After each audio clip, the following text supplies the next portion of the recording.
قال رسول الله صلى الله عليه وسلم: من قرأ هذا الدعاء فتح الله له أبواب الجنة، وفرج همه، ورفع عنه البلاء، وقضى دينه، وشفاه من كل داء.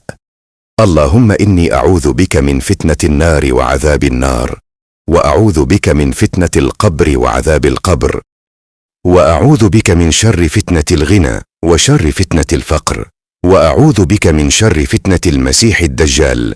اللهم اغسل قلبي بماء الثلج والبرد، ونق قلبي من الخطايا كما نقيت الثوب الأبيض من الدنس، وباعد بيني وبين خطاياي كما باعدت بين المشرق والمغرب.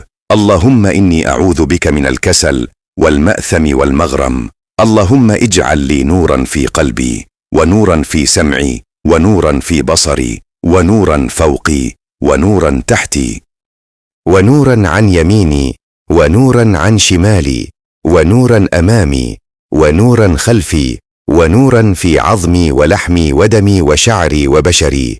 اللهم أعطني نورا عظيما، وثبتني على الصراط المستقيم، وارزقني حسن الخاتمة. اللهم صل وسلم وبارك على سيدنا محمد وعلى آله وصحبه أجمعين. شارك هذا الدعاء مع من تحب، فلعله يكون سببا لنجاة قلب مهموم، أو شفاء جسد سقيم، أو فك كرب مكروب، ويكتب الله لك أجره مضاعفا يوم تلقاه.